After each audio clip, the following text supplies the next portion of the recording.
be times when you want to be able to monitor your students' projects as they work through them. You can see here that your students or projects are all laid out here, and you can navigate through them and give comments if you need to and address needs.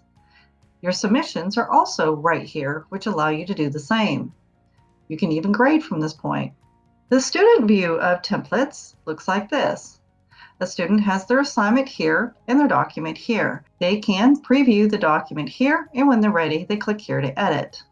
All of the tools that you've come to know with PowerPoint are available to your students up here. There may be times where a blank document is appropriate for a template. There are other times, because of grading requirements or curriculum requirements, that you may want to provide something of a template that is a little more structured. So you can put your directions, maybe a table of contents, and what goes on each slide, and then everything after that your students are responsible for. There may be times where you want your students to be able to create a digital notebook, which are tied to specific skills. In this case, you may want to put a box of directions on each side. So this is what I've done for this particular PowerPoint, where each purple box, as they scroll through, they can take these boxes after they understand the task. They can either move it off to the side, or they can completely delete them. And each side gives them a specific task, what they're supposed to do. In the end, they have a digital notebook of skills that they can follow up with. Do not feel that you are limited to just PowerPoints when creating templates. You can use anything that can be saved in a drive.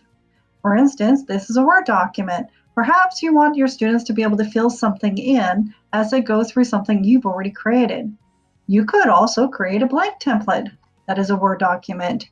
One of the neat features of a blank template could be that your students create it right from scratch and use their own design ideas. There's a feature in all Office products that are online, which is the Dictate button. Let me take a moment to show you how that works. Using the Dictate button is easy. Just click on the button, look for the listening icon, begin to speak. Tamara Ferguson, new line, class period 3, new line. The purpose of the paragraph was to establish connections between characters.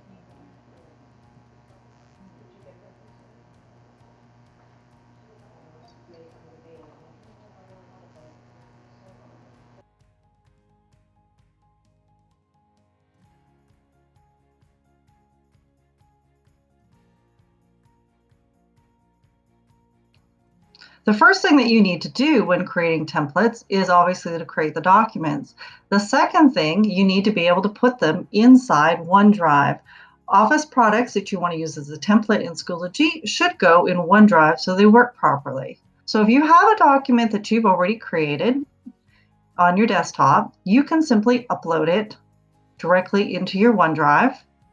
Once you've selected your file, just click Open and it will upload into your drive. If it is a completely blank document, you can actually create that in your drive.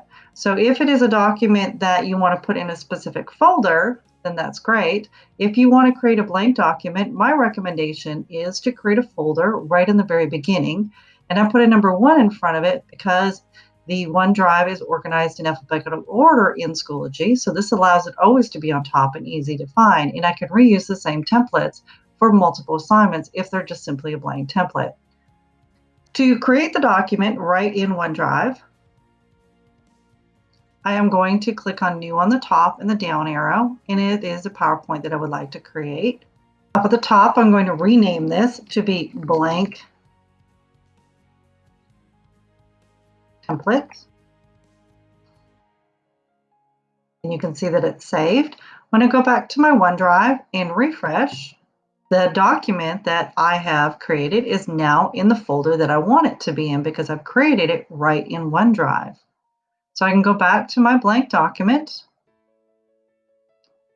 and I can put the information that I would like for my students to have. So I may want them to put their name here because that's something that students often forget to do.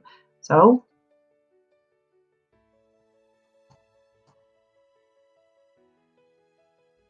and maybe I want them to also identify their class that they're in.